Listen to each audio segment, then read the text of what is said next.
Om Swastiastu. Assalamualaikum warahmatullahi wabarakatuh. Shalom, nama budaya, salam kebajikan untuk kita semua. Oke, selamat datang di Podcast Tekno, podcast resmi jurusan Teknologi Informasi Politeknik Negeri Bali. Tempat kita ngobrol santai tapi inspiratif tentang teknologi, pendidikan vokasi, dan masa depan talenta digital Indonesia.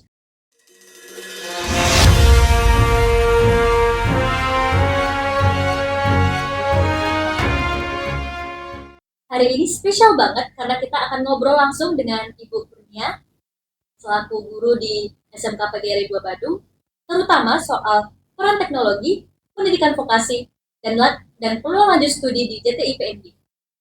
Sebelumnya terima kasih banyak Ibu sudah meluangkan waktunya dan menerima kami tim kreatif JTI di SMK PGRI 2 Badung tentunya. Oke, rasanya spesial banget hari ini karena kita hadir langsung di SMK PGRI 2 Badung.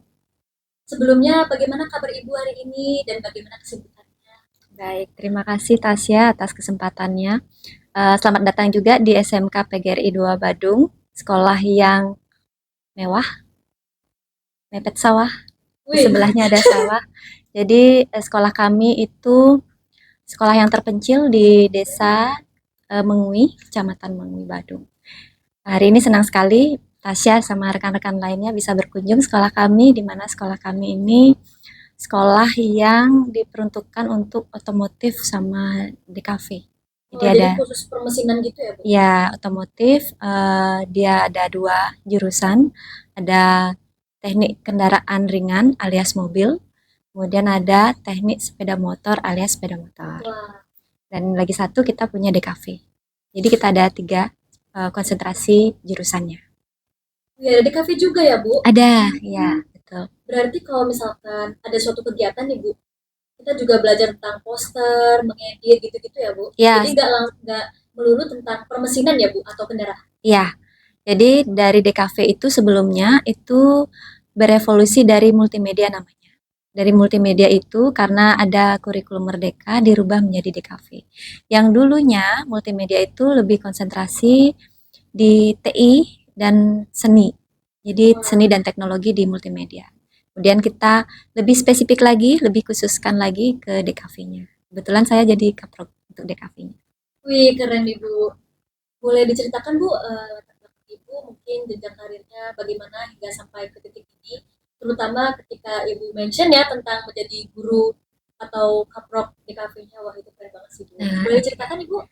Untuk cerita awalnya tuh sudah lama ya, Ibu di jurusan multimedia pertamanya itu dari 2006 di SMK 1 Denpasar sebagai guru honor. Kemudian Ibu mendapatkan PNS ditempatkan di sini di SMK PGRI 2 Badung selaku DPK. Kemudian membuka jurusan di sini untuk jurusan multimedia tahun 2010 sampai tahun 2018. 2019 MM-nya multimedianya berubah menjadi DKV hingga sekarang. Gitu. Jadi Ibu masih mengampu untuk jurusan multimedia dan sekaligus jadi guru produktifnya. Wah, luar biasa sekali Bu.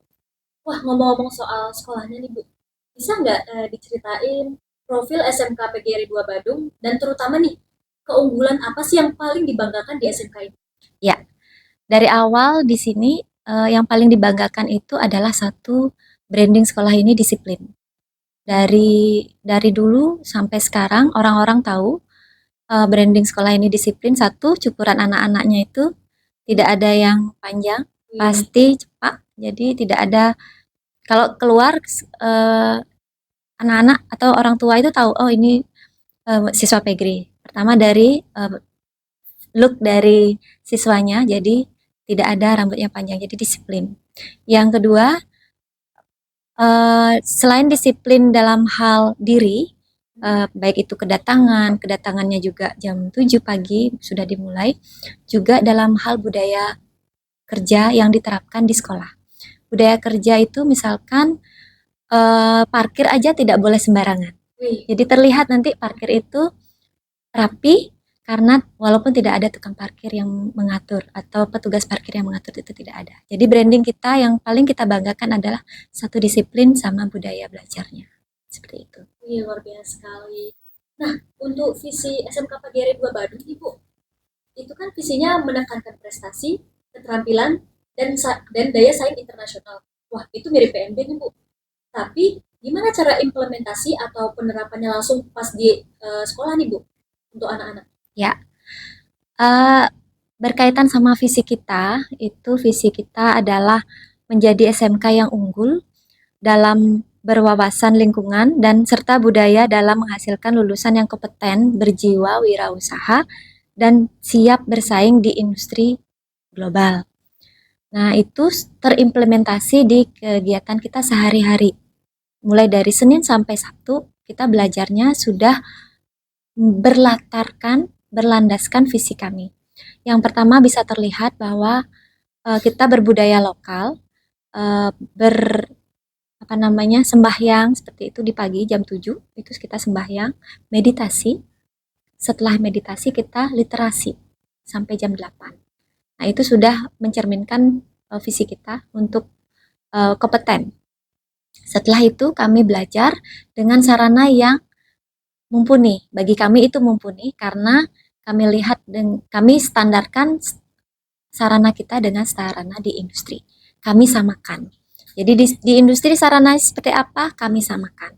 Sehingga praktek pada saat keluar siswanya sudah tidak kagok lagi. Mereka sudah menemukan sarana yang sama. Jadi untuk meraih kompeten itu yang kedua selain tadi ada habit yang dibangun setiap pagi, juga ada sarana yang harus dibangun juga yang sama, link dan match-nya. Kemudian setelah itu ada berjiwa wirausaha. Nah, berjiwa wirausaha ini kami membekali siswa kami dilatih dulu di TEFA namanya, Teaching Factory untuk jurusan masing-masing. Kalau Teaching Factory di TKR ada mobilnya, ada perbaikan mobil, ada servis berkala. Di sepeda motor juga seperti itu sama, servis berkala seperti yang terlihat. Kemudian di DKV juga sama, ada Teaching Factory. Jadi membekali siswa untuk jiwa wirausaha yang bersaing global. Jadi bersaing global kami tidak hanya di sini saja bersaingnya, kami juga berusaha bersaing keluar.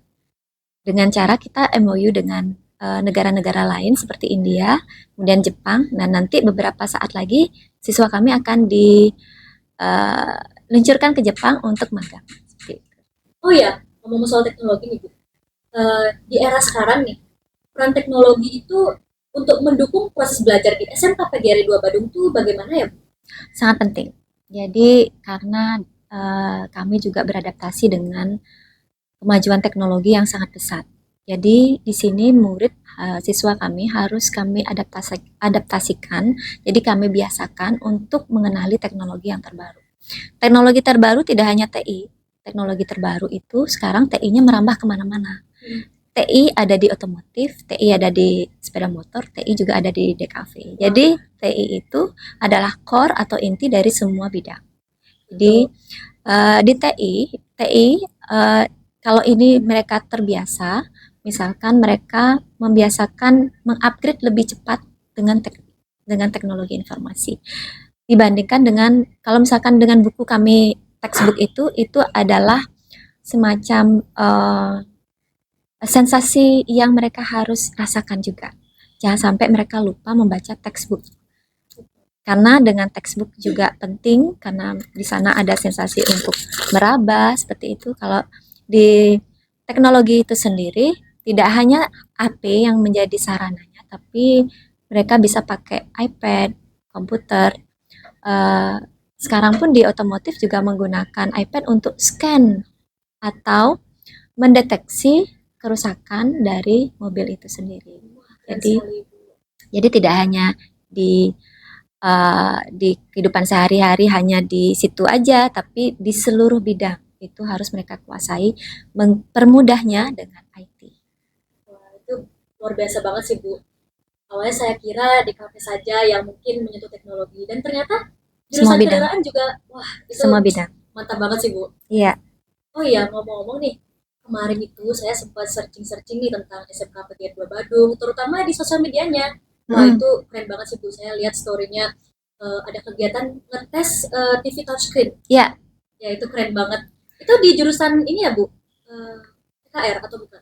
Itu di jurusan kami di TSM, di Oh, sepeda TSM. motor. Oh, Jadi kami secara bertahap akan apa istilahnya mengadakan untuk papan pintar itu. Jadi untuk pembelajaran anak-anak sehingga anak-anak menjadi lebih menyenangkan.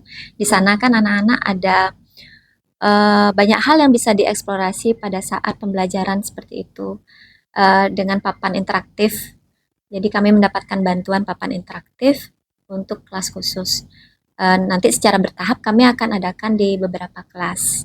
Jadi seperti itu. Jadi pembelajarannya tidak hanya itu tadi implementasi IT-nya di sana. Jadi guru-guru mau tidak mau harus segera cepat belajar untuk mengintegrasikan pembelajarannya dengan IT. Contoh menggunakan Kahoot misalkan hal yang kecil atau mempergunakan media coding yang lain seperti Mentimeter atau untuk tablet Padlet yang untuk refleksinya. Jadi semua bagian-bagian mulai dari awal pembelajaran, pada saat pembelajaran, refleksi pembelajaran itu semuanya bisa diintegrasikan dengan IT sehingga anak-anak bisa lebih menyenangkan, tidak terasa waktunya belajar. Gitu wah. ya. Kalau kau tadi juga saya sering pakai sih, Bu. Ah Kalau ya, Quizzes pakai nggak? pakai. Kami Wih, pakai juga Quizzes. mantap banget sih. Jadi lebih cepat untuk Apalagi kan pembelajarannya. teknologi sekarang tuh update-nya tuh udah bukan berapa jam lagi, bukan apa ya, udah Iya, beberapa menit udah update lagi iya teknologi betul. kita, jadi nggak boleh ketinggalan ya, Bu. Betul, betul. Jadi sama seperti kita menggunakan aplikasi, baru waktu kemarin beberapa tahun yang lalu kita masih pakai aplikasi, misalkan Photoshop, misalkan sekarang sudah berganti lagi dengan online. Nanti mungkin berganti lagi. Jadi kami harus sering beradaptasi. Di samping kita beradaptasi di IT-nya, kami juga sesuaikan dengan di industri. Di industri sekarang menggunakan apa? Supaya kami juga tidak salah nanti atau anak-anak tidak mengetahui apa yang mereka di industri lakukan. Misalkan di industri menggunakan Lightroom untuk ngedit fotonya. Jadi kami juga harus membekali siswa kami dengan hal yang sama, walaupun di kurikulum tidak ada. Jadi kita harus tidak terlalu berbasis kurikulum, tapi kita berbasis di industri. Industri mana yang menjadi pasangan kami dan apa yang mereka pakai, kami harus sesuaikan. Oh iya, tadi kan saya mention kalau saya tuh searching-searching ya tentang sosial media. Nah, web saya juga saya searching nih. Di opening website SMK PGRI 2 Badung nih, Bu, disebutkan kalau internet itu jadi bagian yang sulit dipisahkan gitu dari manusia di zaman modern sekarang ini ya. Nah, menurut Ibu, seberapa penting sih literasi digital untuk anak-anak kita nanti? Maaf. Ya, literasi digital itu sangat penting. Jadi core-nya di sini adalah literasi digital untuk siswa kami itu hal yang utama karena literasi untuk yang misalkan koran sekarang kan sudah tidak hampir tidak ada lagi koran yang untuk siswa atau dengan guru-gurunya karena semua ada di HP ya. Jadi literasinya kita tahu berita tentang keadaan nasional kita seperti apa, keadaan di Bali sekarang seperti apa, dan itu sebagai bahan pembelajaran untuk siswa. Misalkan tentang unit mobil listrik yang sekarang sudah banyak ada di Bali. Nah, itu sebagai bahan media pembelajaran untuk guru kepada siswa. Jadi itu penting update guru-gurunya terhadap isu-isu yang sedang berkembang itu sebagai bahan pembelajaran untuk siswa, kontennya. Jadi itu fungsinya untuk literasi digital. Tidak hanya siswa tapi gurunya juga. Wajib. Ya, Bu. Nah, kalau dari cerita tadi, apa sih Bu tantangan terbesar untuk SMK PGR 2 Bandung dalam menyiapkan siswa-siswanya itu supaya siap menghadapi dunia digital gitu Bu? Apalagi untuk industri. Ya, kalau tantangan kami yang terbesar saat ini adalah siswa-siswa itu kemungkinan literasi digitalnya terlalu banyak ya. Oh, Sehingga bukan hanya itu, mereka terlalu mungkin waktu mereka untuk mempergunakan gadget itu mungkin terlalu banyak. Itu pada saat di luar pembelajaran. Pada saat di luar pembelajaran mereka mempergunakan itu sehingga pembelajaran kadang menjadi tidak semenarik pikiran mereka. Nah, itu salah satu tantangan kami bahwa bagaimana membuat materi pembelajaran itu lebih menarik dibandingkan game yang mereka biasanya mainkan. Wah, Itu tantangannya untuk kami guru-guru supaya mereka kita bisa masuk ke dalam dunianya mereka sekarang. Dunia mereka itu adalah game, Mobile Legends dan lain sebagainya itu. Sehingga kami yang di kelas dengan tidak menggunakan itu tidak terlalu menarik untuk mereka. Sehingga kami harus berinovasi terus. Makanya kami setiap Sabtu guru-gurunya harus belajar. Kami kumpul guru-gurunya untuk belajar untuk melakukan inovasi apa sih yang kita harus lakukan lagi ke siswa. Tidak hanya itu, kami juga belajar AI banyak. Misalkan kami pergunakan notebook LM yang seperti itu untuk meringkas pembelajaran di YouTube. Kemudian kami juga pergunakan banyak macam untuk bisa kita percepat pemahaman kami terhadap teknologi. Itu. Jadi ada kesepakatan kami. Jika dia uh, kedapatan misalkan untuk mempergunakan HP-nya atau main game pada saat belajar pasti ada konsekuensi, apakah di HP-nya disita, itu keseringan juga HP-nya disita, kemudian yang ngambil ke sini bukan dia tapi orang tuanya, supaya kita harus selalu komunikasi dengan orang tua. Itu sangat penting sekarang di era sekarang, tidak hanya di sini, tidak hanya gurunya, tapi orang tua juga harus ikut mengawasi. Iya, komunikasi itu penting banget ya, Bu. Wah, kalau miskom tuh kejadian-kejadiannya itu banyak sekali yang tidak sesuai harapan gitu. Ya, jangan sampai siswanya dibilang sudah sekolah, tapi sampai di sini siswanya tidak ada. Nah, itu salah satu miskomunikasi antara guru sama siswa. Jadi, kami ada aplikasi namanya aplikasi KBS, sehingga muridnya absen, ada notif ke orang tua bahwa siswanya sudah ada di sekolah. Wah, keren banget. Jadi, salah satu integrasi di IT di sekolah kami. Langsung nyampe ke orang tua gitu, Bu? Ya, kemudian kami juga guru-gurunya absennya pakai absen GPS sih di lokasi di sini. Wah, itu kalau ada yang bolos ketahuan nggak ya? Iya, jadi kami sudah ada implementasi IT-nya kita usahakan di semua lini. Cuman memang salah satunya masalahnya nanti jika internetnya mati. Nah, salah satunya itu. Wah itu peluang tuh buat semoga tidak. Ya, ya, kami harapkan bisa berjalan dengan lancar gitu. Ya. Nah, lulusan SMK itu kan harus punya skill gitu ya, Bu, entah hard skill atau soft skill. Menurut Ibu nih, yang paling penting itu apa ya, Bu, untuk bisa sukses gitu di dunia vokasi dan di industri? Seperti Tasya lakukan sekarang, yaitu komunikasi. Public speaking. Ya, tidak hanya public speaking, tapi komunikasi bagaimana kami sudah membekali siswa kami untuk public speaking sebenarnya di awal pada saat mereka terjun ke industri, kami lakukan pembekalan, di mana pembekalannya terdiri dari komunikasi baik verbal maupun tulis itu dengan baik.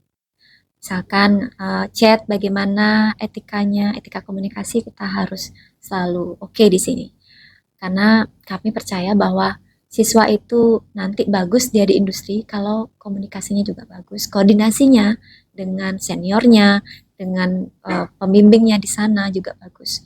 Di samping itu tanggung jawabnya terhadap job yang dia diberikan, di samping itu tanggung jawabnya terhadap job yang dia diberikan oleh seniornya juga harus tuntas, tidak boleh lari dari tanggung jawab. Nah, itu pembekalan itu kami lakukan.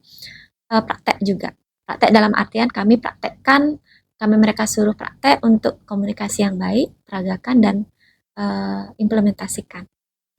Selain komunikasi, critical thinking, berpikir kritis. Jadi karena banyak sekali hoax yang tercipta oleh AI, betul. Kami harus membekali anak-anak kami itu berpikir kritis. Di mana sumbernya, siapa yang membuat, jadi harus jelas. Kemudian selain itu harus kreatif. Anak-anak kami kalau di kafe tidak kreatif, mereka tidak punya produk.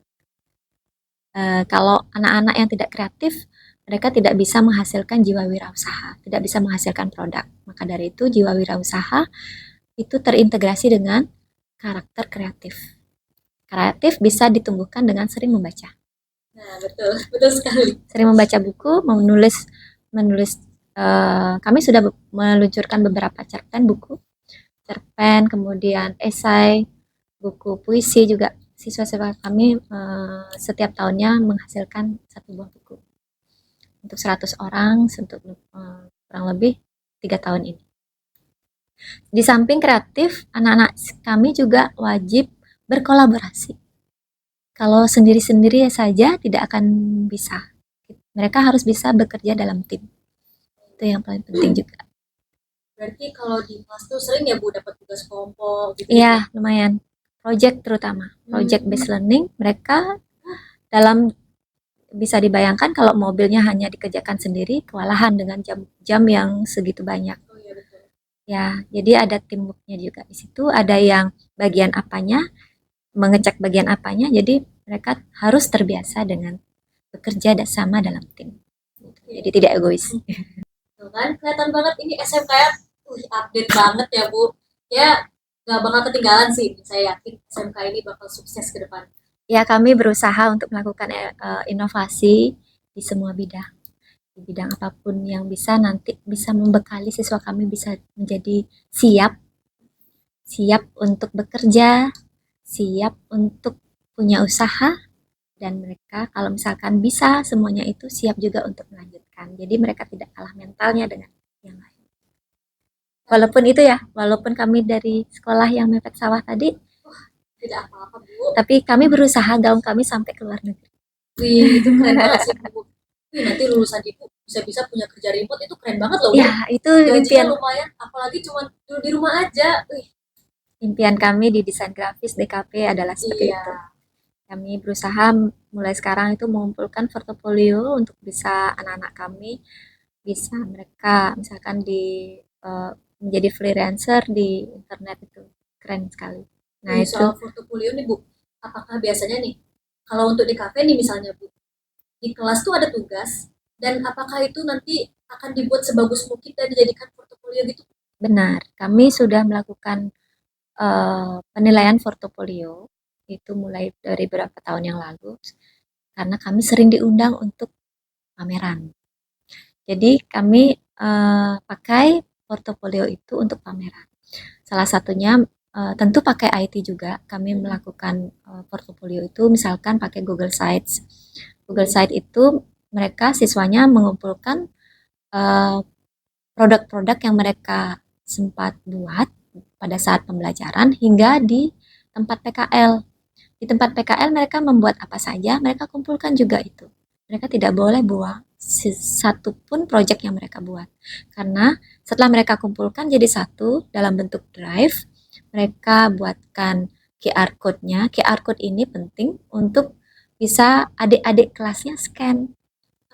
Adik-adik kelasnya udah scan, mereka tahu oh kakak kelasnya kemarin buat ini di industri misalkan BPC atau Bali Printing Center.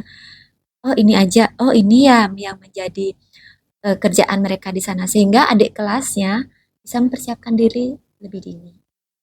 Jadi seperti itu. Portofolio itu penting untuk mereka di samping penting untuk mereka sendiri juga bermanfaat untuk adik kelasnya nanti atau teman-temannya yang lain. Terutama guru juga sebagai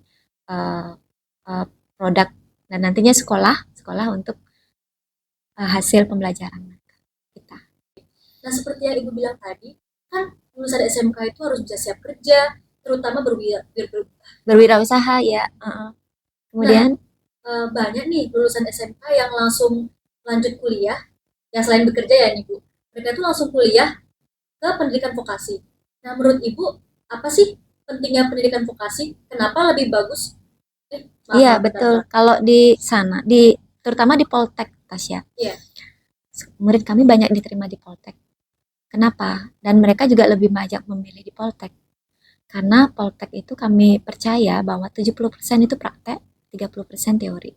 Walaupun teorinya lebih dikit, kami percaya juga skill itu lebih bagus diasah jika prakteknya lebih sering dibandingkan teori saja. Yang kedepannya, bukan ke depan lagi, tapi memang sekarang ini skill yang utama, bukan nilai. Jadi itu yang kami percaya bahwa kalau misalkan di industri itu tidak ditanya nilai, tapi ditanya skill kamu apa. Maka dari itu kami lebih memilih Poltek untuk rekomendasi kepada siswa kami melanjutkan apakah itu otomotifnya, apakah itu sepeda motornya, ke teknik mesinnya, atau jurusan yang lain yang relevan dengan jurusan yang di industri atau di tempat kerjanya yang mereka lakukan. Nah, tadi kan Ibu mention kalau murid-murid Ibu banyak nih yang keterima di Poltek ini. Nah, menurut Ibu, gimana sih pandangan Ibu ke Politeknik Negeri Bali, khususnya nih Bu, di jurusan Teknologi Informasi? Ya, di jurusan Teknologi Informasi yang kami punya lulusan multimedia itu banyak menuju ke teknologi informasi. Mana ya Bu? Banyak. Kemudian di samping teknologi informasi, mereka juga merambah, karena kita di kafe beberapa kali sudah menamatkan, juga arahnya ke teknologi informasi. Tidak hanya di kafe, dari otomotif, saya kira dia ada beberapa juga yang melanjutkan ke teknologi informasi. Mereka ada juga yang jadi fotografer. Jadi tidak menutup kemungkinan mereka menuju arah yang mereka lihat peluangnya lebih bagus. Balik lagi ke peluang. Kalau misalkan TI ini, kalau jurusan IT ini adalah jurusan yang bisa kemana saja jalurnya. Mereka bisa ke bengkel. Kalau misalkan otomotif mereka bisa lanjut di bengkel, tapi bagian IT-nya mereka bisa lanjutkan ke guru bagian IT-nya tentunya. Kemudian mereka bisa lanjut ke jurusan yang lain, misalkan banyak yang jurusan kami yang anak didik kami menjadi guru, bahkan jadi wakasep di sekolah tersebut.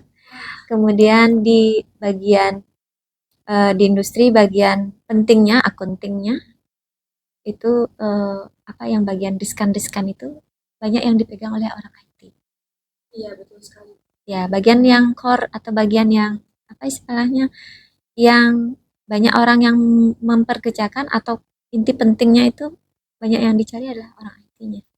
Jadi kami percaya IT itu bisa kemana-mana, bisa di banyak bidang, mulai dari pertanian, peternakan, semua pakai IT.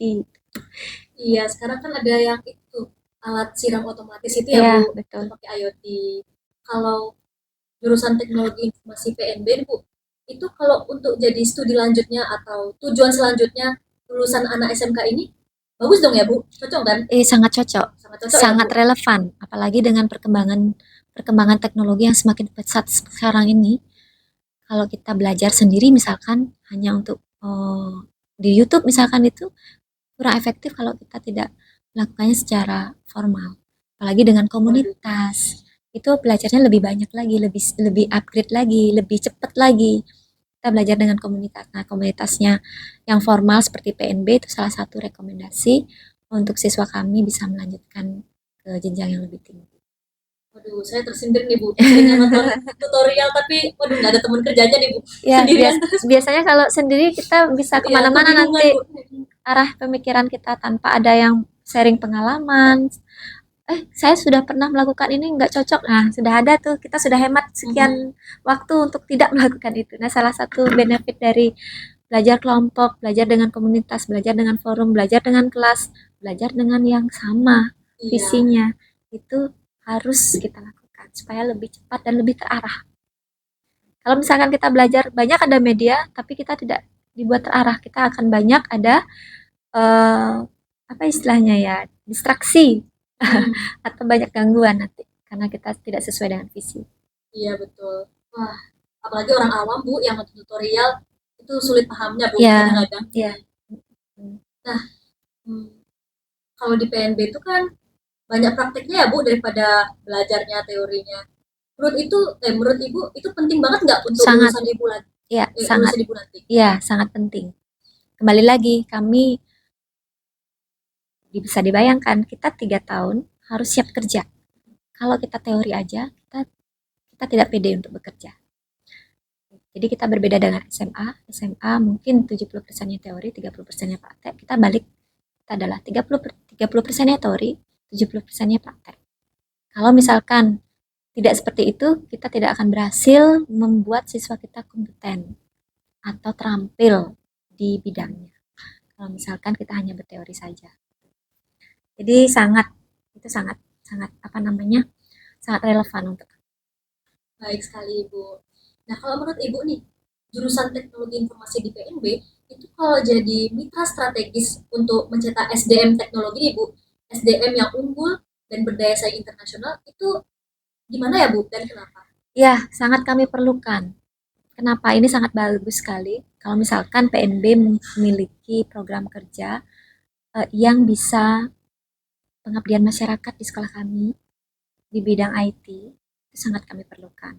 Nah, itu salah satu sih bentuk kerjasama kami dengan vokasi atau apa namanya kampus vokasi yang bisa kami sudah kerjasama dengan Poltek sebelumnya di bidang yang lain, bidang otomotif, karena kami kan sekolah PK, sekolah pusat keunggulan untuk bidang otomotif. Jadi kami harus bekerjasama dengan Poltek.